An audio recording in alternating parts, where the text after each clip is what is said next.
Good morning everyone.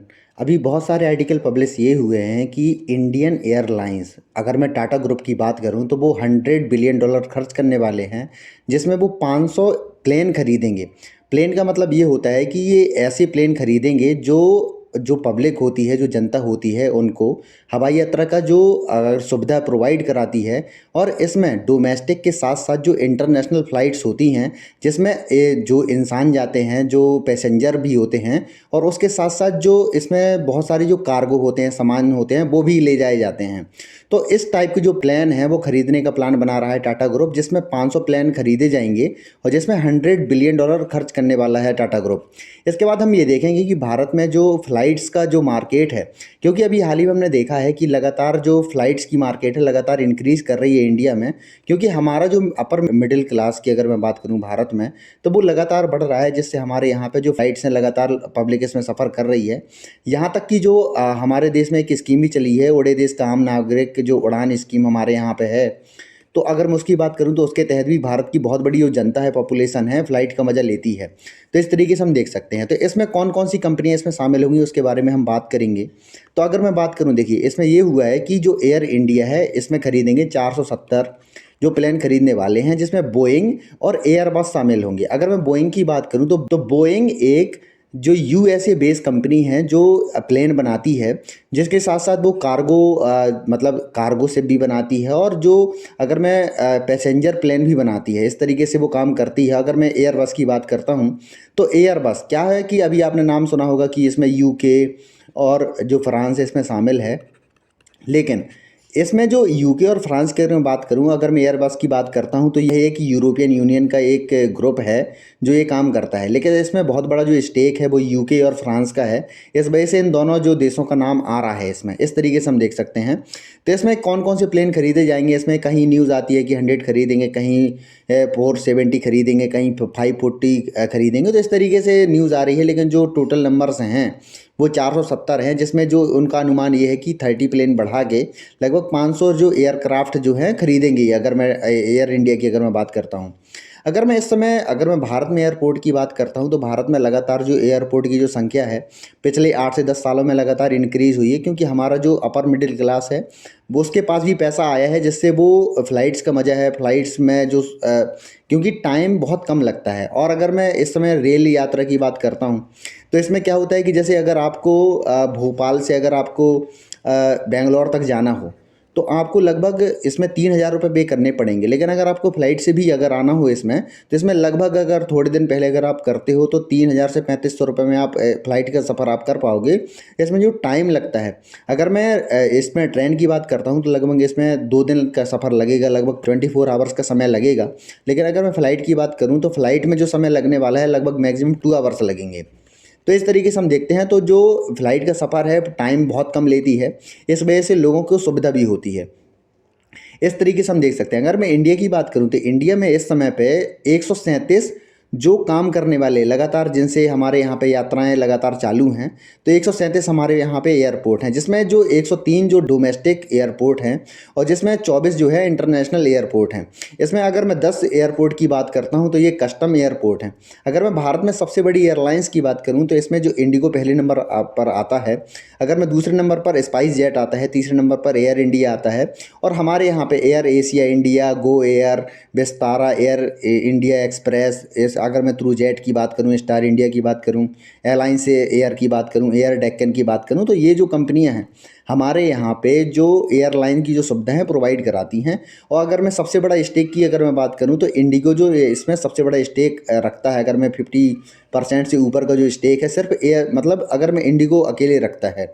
तो हमारे यहाँ पे जो अगर मैं एयर इंडिया की बात करता हूँ तो एयर इंडिया को जो परचेज़ किया था टाटा ग्रुप ने पिछले साल, उसके बाद हमने ये देखा है कि लगातार उसकी जो सुविधाएं हैं लगातार इंक्रीज़ की जा रही हैं। और इसमें अगर इसमें जेट अगर जोड़ रहे हैं, एयरक्राफ्ट अगर इसमें जोड़े जाते हैं, तो ये भारत की सबसे बड़ी जो मार्केट, डोमेस्टिक मार्केट है, उसको कैप्चर करने में बड़ी आसानी पैदा कर देगी ये। इस तरीके से हम देख सकते हैं। अगर मैं समझौते की बात करता हूँ तो इसमें जो क्या है कि भारत की एयर इंडिया के साथ साथ में एयरबस और बोइंग। बोइंग जो है यूएसए बेस्ड कंपनी है, और अगर मैं एयरबस की बात करता हूँ तो एयरबस में जो सबसे ज़्यादा स्टेक है यूके और फ्रांस का है। तो इस तरीके से हम देख सकते हैं, जिसमें अगर मैं बात करूं तो 250 जो एयरक्राफ्ट हैं वो एयरबस से लिए जाएंगे और 220 एयरक्राफ्ट जो हैं बोइंग कंपनी से लिए जाएंगे। अगर मैं इसमें बात करता हूं तो देखिए इसमें ये होगा कि 250 जो एयर विमान हैं वो एयर इंडिया जो परचेज करने वाली है, इसके बाद एयरबस से। तो अगर मैं इसमें बात करूं तो इसमें 210 सिंगल आइजल एयरक्राफ्ट होंगे और 40 जो होंगे वाइड बॉडी एयरक्राफ्ट होंगे, जो कार्गो शिप के रूप में काम करेगी। अगर मैं इसमें दूसरी बात करूं तो 220 जो बोइंग वाली जो विमान लेने वाले हैं उसमें ये होगा कि जो 737 जो मैक्स है वो नैरो बॉडी एयरप्लेन होंगे, जो 190 लिए जाएंगे, और बाकी जो एयरप्लेन है 20 जो होंगे वाइड बॉडी लिए जाएंगे जो कार्गो का काम करेंगे। इस तरीके से हम देखेंगे। इसके बाद हम ये देखेंगे कि पूरे इसमें जो ये पूरा, अगर मैं इसकी बात करूं पूरी खरीद बेच जो होनी है, इसमें 400 नैरो बॉडी जो एयरप्लेन लिए जाएंगे जो हमारे यहाँ पे जो पब्लिक ट्रांसपोर्ट का काम करेंगे, और बाकी जो लिए जाएंगे 100। उसमें जो क्या होता है, हमारी जो कार्गो है, कार्गो यातायात, अंतर्राष्ट्रीय यातायात को बढ़ावा दिया जाएगा, जिससे हमारे यहाँ पे अगर मैं प्लेन की सुविधा की बात करूँ तो हमारे यहाँ पे जो आम नागरिक है और जिस तरीके से हमारे यहाँ पे पब्लिक की रुचि इसमें बढ़ रही है, इस तरीके से काम करेंगे। इसके बाद जैसे ही ये डील हुई है उसके बाद हमने ये देखा है कि फ्रांस के राष्ट्रपति इमैनुअल मैक्रों, उनके द्वारा ट्वीट किया गया है कि जो हमारी ये पार्टनरशिप हुई है इससे भारत और जो फ्रांस के रिलेशन हैं वो लगातार इंक्रीज़ होंगे। उसके बाद इन्होंने ये भी बोला है कि लगातार वहाँ पे जो जॉब है वो भी इंक्रीज़ की जाएंगी, जिससे वहाँ के लोगों को रोज़गार मिलेगा। और इससे क्या होता है कि अगर $100 बिलियन की मैं बात करूँ, $100 बिलियन ये होता है कि हमारा जो रक्षा बजट भी है वो भी $80 बिलियन के नीचे ही है। तो इससे आप ये अंदाज़ा लगा सकते हैं कि कितनी बड़ी रकम की ये डील है। इसमें देश कौन कौन से इन्वॉल्व है, यूके, फ्रांस, यूएसए और इंडिया परचेज करने वाला है। इससे क्या होगा कि जिन देशों से हमारा देश परचेज कर रहा है, इसके बाद हमने ये देखा कि जो यूके के प्रधानमंत्री हैं ऋषि सुनाक, उनकी तरफ से भी ट्वीट आया है कि इंडिया और जो यूके के रिलेशन है लगातार इंक्रीज होंगे। देखिए क्या होता है कि इंटरनेशनल रिलेशन जब हम पढ़ते हैं तो इसमें कोई किसी का मित्र नहीं होता, कोई किसी का दुश्मन नहीं होता। इसमें जो नेशनल इंटरेस्ट है वो काम करते हैं। हमेशा आदमी ये चाहता है कि हमारे देश को रोज़गार मिले, हमारे देश के लोगों के पास पैसा आए, जिससे उनकी जो आर्थिक उन्नति है वो हो।